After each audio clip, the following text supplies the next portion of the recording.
Olá, tudo bem? Vamos falar um pouquinho nesse vídeo, uma curiosidade a respeito do BDI. Certa vez, uma empresa veio me questionar que ela utilizando todos os parâmetros dos componentes do BDI relativo ao terceiro quartil, ela ultrapassa o limite do próprio BDI para o terceiro quartil. E eu fiquei assim um pouco, pô, como é que como é que isso aconteceu? E aí eu fui analisar, porque quando a gente vai consultar o acórdão, geralmente a gente baixa o acórdão, somente o acórdão, que tem 4 folhas, né, 4 laudas. Mas existe um processo do próprio Tribunal de Contas da União. Eu devo colocar o número do processo aqui no vídeo, ou então na descrição.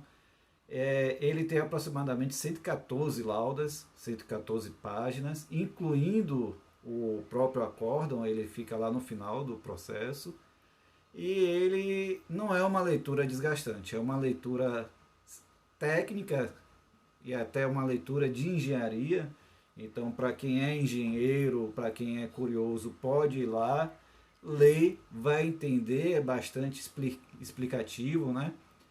E a seguinte questão é: se eu usar todos os parâmetros do primeiro quartil para o BDI, normalmente ele não vai casar com o parâmetro do BDI para aquele quartil. E aí eu vou citar como exemplo aqui em Salvador, Bahia, em que a gente calcula que os impostos somados, o PIS, COFINS e o ISS, eles chegam a um valor de 6,65%. Isso independe se eu utilizar o primeiro quartil, o valor médio ou o terceiro quartil. Isso independe, então ele é fixo.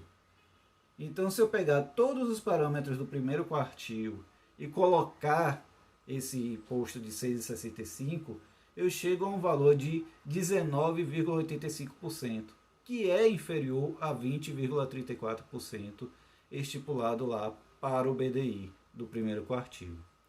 Já no valor médio, ocorre o inverso.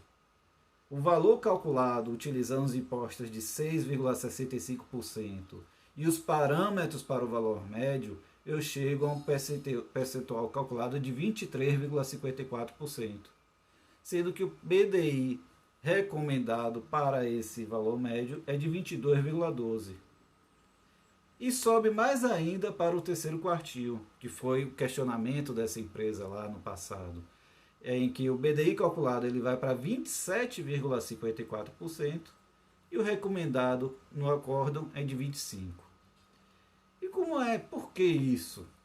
A minha conclusão é a seguinte: a análise do BDI, quando o TCU fez o estudo, ele analisou todos os BDIs que eles computaram para sua análise estatística, né?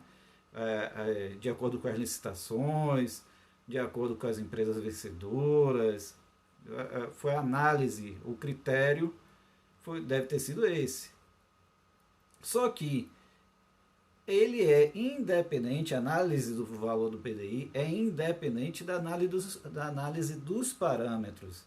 Então, para aqueles BDIs, quais foram os parâmetros adotados para a administração local? Quais foram os percentuais adotados?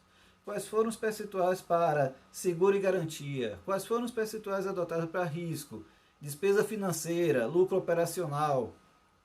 E aí eu posso deduzir que, vou citar como exemplo, uma empresa de pequeno porte, de menor porte, qual é a tendência? É ela ter um custo de administração central menor. É um exemplo. Então, mas também ela vai ter uma capacidade de pegar obras de acordo com a capacidade operacional dela, né? E aí a gente vai e define que a administração central dessa empresa de pequeno porte tende a ter um percentual menor, ou realmente chega a um percentual menor. Em contrapartida, se ela não tiver um fôlego financeiro, ela vai buscar recursos, né? vai buscar financiamento, vai buscar aumentar o limite de crédito. Por quê? Porque o percentual relativo a despesas financeiras é importante para esse quesito, né? Que é a empresa fazer o faturamento e esse faturamento ser compensado, entrar na conta da empresa. Então existe um lapso temporal entre a empresa executar o serviço, fazer sua medição, faturar, porque entre fazer a medição tem que ter o período de aprovação do órgão, né, licitante, do órgão que está acompanhando, fiscalizando, fazer o faturamento e entre o faturamento e o pagamento também tem esse lapso. Então, você gastou o dinheiro, se você não tiver um crédito rotativo suficiente para manter sua conta saudável, você vai buscar financiamento, você vai buscar limite, aumentar seus limites de crédito, para poder manter sua saúde financeira até ter a compensação e esse dinheiro voltar para a empresa. Então, a tendência de uma empresa de menor porte é aumentar o percentual de suas despesas financeiras. E caso ela tenha uma pretensão de crescer, também tem como objetivo aumentar o percentual de lucro, para ela conseguir pegar esse lucro e reinvestir na empresa e proporcionar o crescimento dela, né? Eu presumo isso. Já em contrapartida, por outro lado, uma empresa de maior porte, ela vai ter uma capacidade de pegar volumes maiores de contrato, mas em compensação ela tem uma administração central mais robusta, né? Com mais pessoas ou com escritórios e despesas maiores. Então a tendência é ter um percentual de administração central maior. Se ela é uma empresa equilibrada financeiramente, o seu crédito rotativo, ela é capaz de absorver essas despesas financeiras que uma empresa de pequeno porte não seja capaz.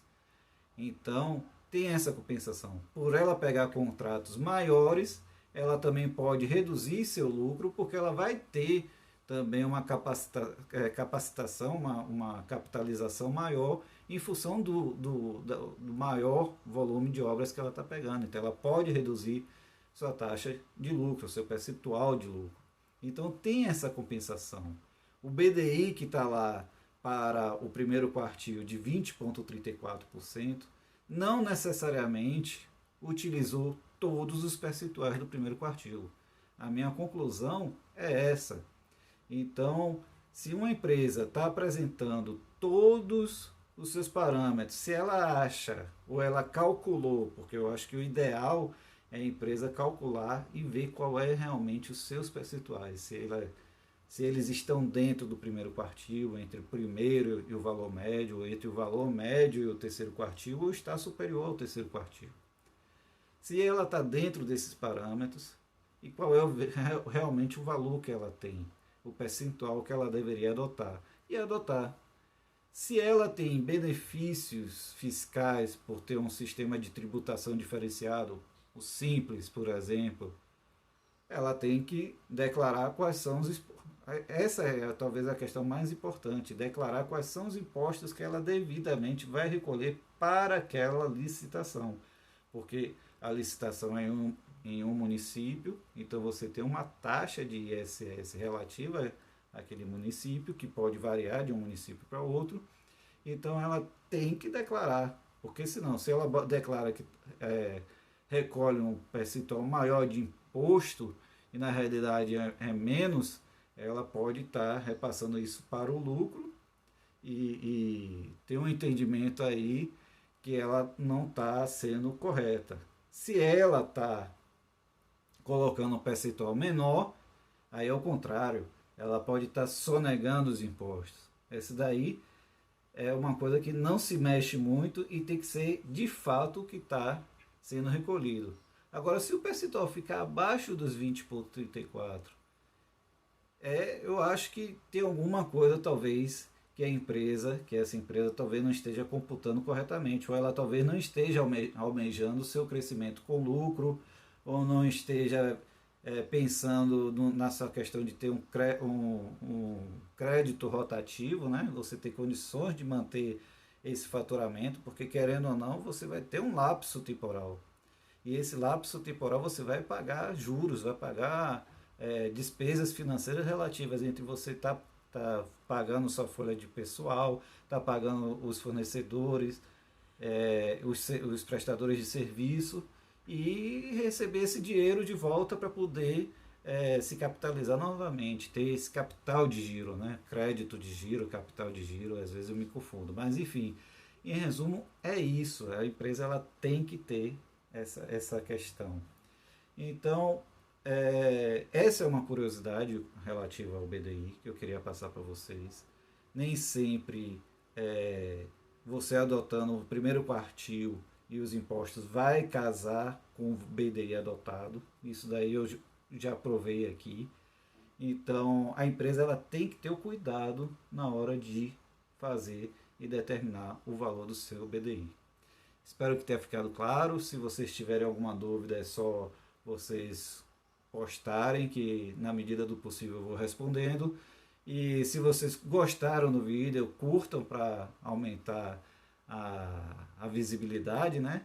E se ainda não me seguem, me sigam para acompanhar os próximos vídeos que eu vou postar e os que já estão no canal, ok? Até a próxima.